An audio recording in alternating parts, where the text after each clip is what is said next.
mais uma vez, poder falar desta tribuna. Eu queria, antes de entrar propriamente no assunto, queria rebater, ou então dar uma outra versão ao que o nosso deputado João Jaime falou, sobre a possibilidade levantada por ele da saída ou não saída do governador para candidatar-se. Eu queria usar um fato histórico que aconteceu na França. O general de Gaulle, ele teve a Guerra da Argélia, e na Guerra da Argélia ele teve num momento que estava na iminência da sua independência. E havia dentro do governo um grupo radical que não queria que a Argélia fosse independente. Era seu primeiro-ministro, Michel Debré, e ele muito ligado a de Gaulle, mas radicalmente contra a independência, porque a Argélia fazia parte de um dos territórios ligados à França. De Gaulle foi e viu o clima de como estava o país da Argélia. Disse apenas uma frase enigmática que diz: eu vos compreendi, eu estou entendendo o que está acontecendo. E por isso eu teria também, usando aqui uma ilação, que também nesse momento o governador, ontem mesmo, quando da festa da medalha da abolição, o governador fez uma introdução. Primeiro enalteceu essa medalha, que é concedida todo ano a cearenses que prestaram grandes serviços ao nosso Estado. Ele fez, portanto, um pequeno resumo do que ele fez, que ele realizou nos 7 anos do seu governo. Ele fala das obras estruturantes, que inclui desde a ampliação do Porto e do Pecém até a pavimentação, duplicação, restauração e construção de 2.000 quilômetros de estradas em todas as regiões do estado do Ceará. Somam-se a este balanço os novos aeroportos de Aracati, Camusim e Tauá, bem como a ampliação do aeroporto de Juazeiro do Norte, os parques eólicos e o metrô de Fortaleza, Sobral e Cariri. O magnífico centro de eventos está ajudando a atrair mais e mais visitantes para a nossa cidade, favorecendo e aumentando o turismo. Na área da saúde, os ganhos resultam de uma decisão política corajosa, qual seja edificar no Ceará a melhor rede de saúde pública do país. Os resultados são palpáveis. Os hospitais regionais de Sobral e Juazeiro, com equipamentos mais sofisticados, trazem a marca desse compromisso, também ilustrado pelas 18 policlínicas, 18 centros especializados odontológicos, 19 unidades de pronto atendimento, além de um dado que eu acho que é significativo do seu governo, que são as escolas estaduais de educação profissional, que abrigam mais de 30.000 alunos em 70 municípios do estado, devendo o número desse estabelecimento chegar a 140. Portanto, um dado apenas en passant, e o quanto ele fez na educação, notadamente aquilo que foi feito em Sobral, que chamou a atenção não só do nosso estado, como também do país. Tudo isso leva também a um raciocínio exatamente o contrário, para dizer ao nosso deputado João Jaime que há uma outra possibilidade, pelo fato de ser um homem responsável, de ter uma visão globalizada do Estado e que ainda bastante jovem, para dar continuidade ao seu trabalho, do que, portanto, ele poder candidatar-se ao Senado Federal para defender realmente o nosso Estado no Senado e estar presente, dando cada vez mais, trazendo cada vez mais benefício para que o nosso Estado se desenvolva. Isso apenas para dizer o quanto a gente pode interpretar, seja a favor, seja contra. A política ela é realmente, ela é eminentemente mutável, mutante. Se o homem é um ser infere, Se o homem é um ser que sempre muda, por que não, sobretudo nesses momentos estratégicos do governo, que pelo fato da responsabilidade, por ter sido o melhor do governador de todos os tempos, a responsabilidade é grande, inclusive diante da seca, para que realmente ele possa dar continuidade ao seu trabalho e dar a um trabalho político, essencialmente político, um homem que tem uma visão do Estado como ele tem, uma visão globalizada, uma visão de planejamento e uma visão que realmente ele trata o Estado na sua globalidade. Eu acho que isso é importante. Então é importante que ele continue na sua seara política a fazer o bem para o Estado do Ceará.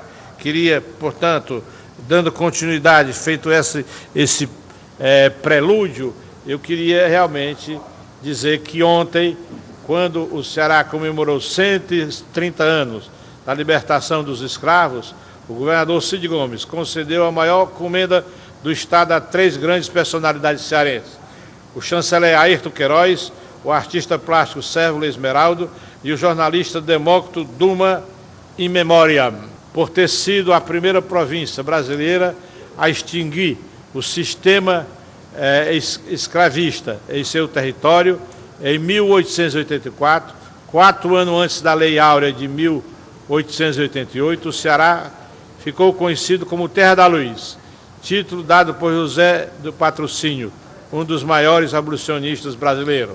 Até mesmo Victor Hugo, celebrado poeta francês, enviou saudações ao cearense pelo pioneirismo.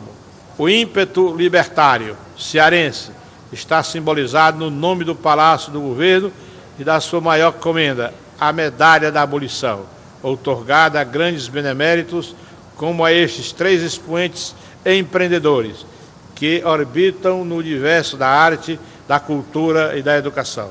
O chanceler da Universidade de Fortaleza, Unifor, Ayrton Queiroz, nasceu em Fortaleza em 14 de agosto de 46 e é o primogênito do casal Edson Queiroz e Yolanda Vidal, que teve 6 filhos. É viúvo da senhora Celina Leal Queiroz, de cujo consórcio nasceram os filhos Patrícia e Edson, os quais lhe deram 5 netos.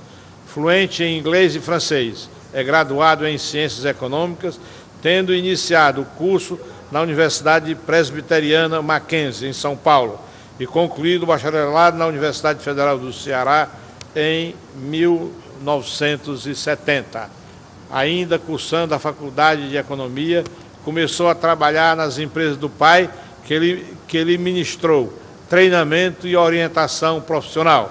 A experiência adquirida nesse período o habilitou a assumir a direção executiva do Grupo Edson Queiroz, em junho de 82, com apenas 36 anos, em decorrência da morte prematura do seu genitor. Com o apoio de sua mãe, Dona Yolanda Queiroz, Ayrton Queiroz consolidou e multiplicou os negócios do conglomerado empresarial, que figura entre as maiores do Brasil e oferece mais de 15 mil empregos diretos, atuando em setores variados, em que se destacam a educação superior, a distribuição do gás, água mineral e refrigerantes, a indústria de eletrodomésticos, castanha de caju, agropecuária e o grupo de comunicação que engloba rádio, televisão e jornal.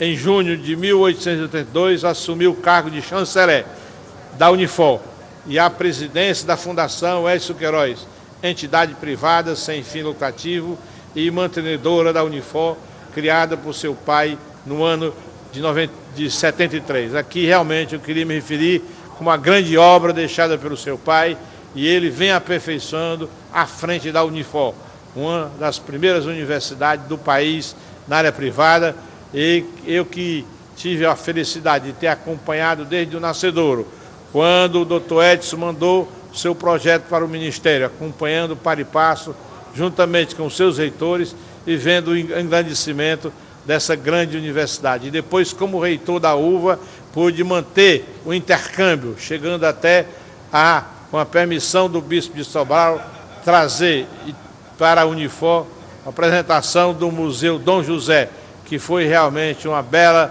momento de mostrar a Fortaleza, o quanto de belo nós temos no Museu Dom José de Sobral. Sob sua administração, o campus universitário, com 720 mil metros quadrados, foi expandido amplamente com a criação do Parque Esportivo, do Teatro Celina Queiroz e do Espaço Cultural, que tem promovido sistematicamente os esportes olímpicos e as atividades artísticas. Em sua trajetória, recebeu títulos, medalhas e diplomas honorários de instituições culturais e associativas pelas ações de incentivo e apoio às respectivas atividades. Realmente merece todo o destaque possível pelo que ele vem fazendo em prol da cultura do estado do Ceará. Outro agraciado foi o escritor, gravador, ilustrador e pintor Sérvulo Esmeraldo, que nasceu no Crato, no Ceará, em 1929. No início da carreira, o artista se dedicou à xilogravura. A partir de 47... Uma parte, quando possível, deputado Antônio Carlos. Tenha bondade, deputado. Primeiro, enaltecer a importância das homenagens. Eu acho que foram 3 justas homenagens, a maior comenda do nosso Estado. E queria fazer um registro muito especial e fazer justiça também, inclusive ao deputado Lula Moraes, que foi o autor da propositura, de estabelecer o 25 de março como a data magna do nosso Estado. Isso tem um simbolismo, isso tem uma história, não só do fato em si, de Acarape, redenção, da libertação dos escravos, mas o que aconteceu antes também, de Dragão do Mar, da libertação dos escravos, da sua luta, o que traz um simbolismo muito grande para a nossa terra, que objetivamente foi a primeira, eu não gosto de usar o termo libertar os escravos, mas a ceder a luta dos negros, dos escravos, para a sua libertação. Por isso, Zé do Patrocínio, isso é conhecido, denominou o nosso torrão de Terra da Luz.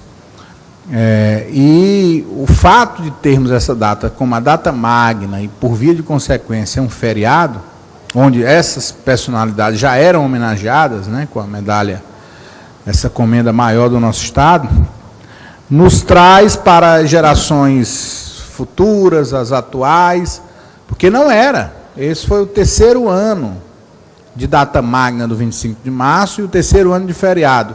O primeiro, por coincidência, caiu em um domingo. Então, todo mundo fala, quem não conhece o estado do Ceará, e nós somos divulgados lá fora por conta dessa coisa, que é a nossa cara mesmo, redenção, quando se fala em redenção, muitas pessoas querem conhecer, lá foi instalada a Unilab, e quando você transforma essa data em um feriado, que realmente virou de fato um feriado, eu reputo talvez um dos mais importantes da nossa história, porque o 25 de março simboliza toda essa luta. Então eu queria fazer esse registro aqui ao deputado Lula, que teve essa iniciativa, e a partir daí os jornais, é só você pegar todos eles, explicando essa história, as escolas começam a dar mais ênfase, porque não é um feriado qualquer, é um feriado fundamentado em uma data, em uma história que tem a alma do Ceará e da sua gente. Então, eu acho que essa Assembleia, eu fico muito feliz de ter participado, de estar participando desse período legislativo, em que a gente aprovou o 25 de março como data magna da nossa história no calendário oficial do Estado. E isso é muito relevante para nós, deputado professor Teodoro, pelo peso e o significado dessa data. Então, essa conquista, ela é indelével dessa legislatura. Uma data que era muito importante, muito louvada, mas que não tinha esse peso oficial de um feriado. E aí, as justas homenagens às pessoas que lá estiveram, ao Duma em memória, ao nosso artista e ao chanceler. Portanto, acho que foram homenagens justas também. Eu não pude ir ao evento, mas o feriado vem a coroar também essa entrega dessa consigna a esses grandes cearenses que fazem e fizeram a história da nossa terra. Parabéns pelo pronunciamento, Vossa Excelência. Eu gostaria também de agradecer e incorporar o que Vossa Excelência falou, realmente que ontem foi tocado exatamente nesse assunto que Vossa Excelência acaba de citar. Voltando à minha a continuidade do meu pronunciamento sobre Cérvulo, nesse período ele teve aulas de pintura com Jean-Pierre Chablot. Em 51 trabalhou na montagem da primeira Bienal Internacional de São Paulo e em 56 fundou o Museu de Gravura na sua cidade natal. Em 57 realizou individual no Museu de Arte Moderna de São Paulo, MASP. Em meados dos anos 60, integrou o movimento de arte cinética Fortaleza, cidade onde vive e trabalha desde 80, hoje abriga cerca de 40 de suas esculturas urbanas. Sua obra está representada nos principais museus e em outras coleções públicas e privadas do Brasil e do exterior. Em memória, o Estado concedeu a Medalha da Abolição ao jornalista Demócrito Rocha Duma, que era bacharel em Direito pela Universidade Federal do Ceará. Assumiu a presidência do jornal O Povo em 85, jornal fundado por seu avô, Demócrito Rocha. Em 7 de janeiro de 1928, Dumar nasceu em 12 de março de 45, em Fortaleza, e morreu em 25 de abril de 2008 na mesma cidade. Foi um dos fundadores da Associação Nacional de Jornalistas e 2 vezes presidente da Associação Cearense de Rádio e Televisão. São personalidades que marcam a sociedade cearense, contribuindo para o desenvolvimento artístico e cultural cearense, merecedores do reconhecimento do cearense que se manifesta com a outorga de tão alta comenda. Para concluir o meu pensamento a respeito da concessão da medalha, da outorga da medalha da abolição ao nosso Demócrito, queria também recordar que quando reitor da universidade, ele sempre um homem muito ligado a Sobral e muito ligado também àquela época ao bispo Dom Aldo Pagotto, ele fez um acordo comigo para que eu pudesse coordenar uma página do jornal O Povo, e durante 12 anos, de 1996 a 2006, dando mais 2 anos, eu coordenei a História Contemporânea de Sobral em 8 volumes. E aqui eu tenho o primeiro tomo. Ele, então, fala aqui. 300 articulistas tratam da história recente desses últimos 12 anos de Sobral. Ele, portanto, que queria unir o jornal O Povo ao jornal Correio da Semana. E naquela oportunidade nós criamos um jornal para poder fazer esse trabalho, de divulgar cada vez mais esse trabalho de parceria entre o jornal O Povo e o jornal da Diocese de Sobral, Correio da Semana, ele sempre presente, facultando a nossa a elite sobralense, a universidade, a diocese, a possibilidade que a gente pudesse manifestar o dia a dia, a história oral do dia a dia de Sobral. E aqui eu vou deixar, senhor presidente, para que realmente seja colocado na biblioteca da Assembleia uma coleção da história contemporânea de Sobral, bem como colocá-la outra para ficar registrado aqui no nosso memorial. Isso realmente no que diz respeito à concessão da medalha da abolição. Realmente foi uma belíssima festa ontem, realizada no Palácio da Abolição para comemorar essa data e concedendo a esses 3 homens que prestaram e continuam prestando grande serviço, notadamente, no caso da Unifor, a educação do Estado do Ceará e por que não dizer, ao Brasil. Queria, dando continuidade ao meu segundo pronunciamento, senhor presidente, falar de um outro assunto que, no âmbito, sobretudo, da religião, que foi marcante nesses dias aqui em Fortaleza, que foi o falecimento do Padre Dourado. Ele que foi, durante toda a sua vida, um guerreiro de Deus.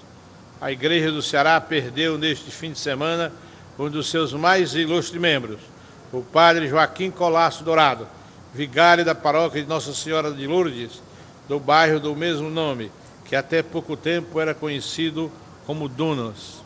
Padre Dourado foi, antes de tudo, um guerreiro que combateu o bom combate, fazendo jus ao galardão na casa do Pai. Deputado professor Teodoro, quando possível, também queria aparteá-lo em nome do Padre Dourado, logo mais. quando possível. Cedo, aos 27 anos, foi desenganado pelos médicos, depois de passar por uma cirurgia que lhe deixou sem um dos rins. A medicina dos homens previa vida curta, mas Deus o havia escolhido para uma missão maior. A despeito do tal vaticínio, o jovem Joaquim Dourado ouviu a voz de Deus por intermédio do então arcebispo de Fortaleza, Dom Lustosa, que o incitou a continuar sua preparação para o sacerdócio. Assim como o profeta Isaías, ele se prontificou para a missão. Eis-me aqui, envia-me. Isaías 6:8. No ano seguinte, 58, ele se ordena padre e logo depois vai para Roma para estudar na Pontifícia Studiorum Universitas Salesiana, onde concluiu o mestrado em Psicologia Clínica, 72-77. Acompanhei a trajetória do Padre Dourado na condição de seu amigo e de sua família, composta de mais de 13 irmãos, filho de Vicente Martins Dourado e Maria Colasso Martins. Nasceu em Bibiribe aos 21 de julho de 1930. Padre Dourado se destacou em 3 dimensões de sua multifacetada personalidade: o padre, o psicólogo e o professor. Em todas essas atividades que se imbricavam um só objetivo: o serviço do outro. Ao voltar dos estudos em Roma, assumiu tarefa na Diocese de Fortaleza e logo depois passa a exercer o magistério, ao passar no concurso para professor na Universidade Federal do Ceará, na área de psicologia. Depois também ensinou na Universidade de Fortaleza, Unifor. Depois de ministrar a Santa Missa todos os domingos no antigo Colégio Gel, no então bairro de Dumas, Padre Dourado inicia sua grande obra, que agora marca a passagem de Fortaleza, a construção da Igreja de Nossa Senhora de Lourdes. O impacto foi tão relevante que o próprio bairro mudou sua denominação para o bairro de Lourdes. Acompanhei passo a passo, ajudando em cada fase da construção, levando fé na capacidade do Padre Dourado para erguer o templo que simboliza a força daquela comunidade e também dos bairros vizinhos, como Cidade 2000, Papicu, Praia do Futuro e até do Mucuripe, que congregam naquela paróquia. Desde o início dos trabalhos, Padre Dourado procurou incentivar os seus fiéis paroquianos o sentido de comunidade verdadeiramente cristã. Uma das características do padre era o diálogo com as famílias, que estavam sempre presentes no serviço comunitário. Era um trabalho constante no acolhimento, sobretudo, dos mais humildes e carentes. Segundo Dom José Antônio, arcebispo de Fortaleza, devemos agradecer a Deus pela vida, pelo ministério, pela dedicação e por tanto bem que ele espalhou pelas pessoas. Esse bem se multiplicará, sem dúvida. Como sacerdote, destaca-se a sua ação evangelizadora nas paróquias em que cooperava, nos colégios nos quais foi diretor espiritual de inúmeros jovens. Tal ação demonstra sobejamente seu carisma para confortar e orientar tantas almas para Deus. Como psicólogo, na Clínica Libertas e na Faculdade de Filosofia de Fortaleza, colocou a ciência da alma para o bem espiritual e a felicidade de todos os que, procuravam para entender a si mesmos e para entender os outros, na família, no trabalho e na convivência social no conturbado mundo moderno. Como professor, uma de suas funções profissionais mais difíceis, ele exercia a docência com desenvoltura, competência e prazer, sobretudo na UFC, onde foi coordenador dos estágios supervisionados em psicologia clínica e onde foi coordenador da clínica de psicologia. Condenou-do durante anos a fio, contribuiu para a formação dos psicólogos do nosso município e de todo o estado do Ceará. A Sociedade de Fortaleza reconheceu o seu trabalho ao lhe conceder a medalha Boticário Ferreira. Percebo como cumprimento de um dever de justiça e um preito de agradecimento a quem pôs a serviço de fortalezense os seus conhecimentos, as suas habilidades e seu carisma na função de padre, na profissão de psicólogo e na de professor. Cargos e funções assumidas pelo Padre Dourado: a ordenação sacerdotal em 58, diretor da Cáritas Diocesano, tesoureiro da Arquidiocese de Fortaleza, assessor da reitoria do Colégio Pio Brasiliano em Roma, 73 e 76, responsável pelo Centro de Treinamento da Arquidiocese de Fortaleza, responsável pela administração do Palácio Arquiepiscopal de Fortaleza, diretor da Clínica Libertas, vigário paroquial da Paróquia Nossa Senhora da Paz, produtor e apresentador do programa Diálogo Franco TV Com, título e homenagem recebida: cidadão de Fortaleza em 23 de maio de 97 pela Câmara Municipal de Fortaleza, homenageado pela Assembleia Legislativa do Estado do Ceará em 29 de abril de 2010, por ocasião da passagem dos 10 anos da Paróquia Nossa Senhora de Lourdes e dos seus 80 anos de vida. Academia a que pertence: Academia Brasileira de Arqueologia, na cadeira de São Paulo Apóstolo. Concomitantemente à morte do padre Dourado, a paróquia de Nossa Senhora de Lourdes está duplamente de luto.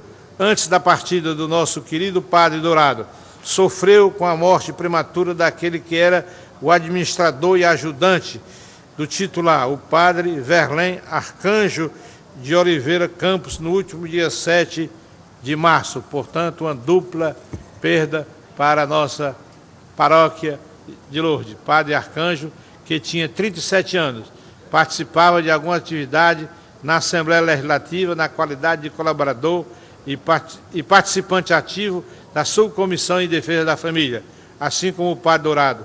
A família era um de seus alvos no Ministério Sacerdotal. É também uma das nossas bandeiras nesse parlamento, que, por iniciativa nossa, criou a Frente Parlamentar em Defesa da Família na legislatura passada, afora transformada em subcomissão. Tenho a satisfação de passar a palavra à nobre deputada Eliane Novaes. Deputado professor Teodoro, eu queria só parabenizá-lo em trazer essa rica histórico aí da vida, né, do Padre Dourado. Estivemos lá na Igreja Nossa Senhora de Lourdes e vimos a comoção, né, do povo de Fortaleza no velório do Padre Dourado. Então, dizer que o Padre Dourado é esse anjo, né, da Igreja Católica, e que nós começamos a assistir missa com o Padre Dourado ali no Colégio Geldunas. E, em seguida, ele construiu aquela parte externa da Nossa Senhora de Lourdes, onde a gente assistia a missa, ali ao relento, né?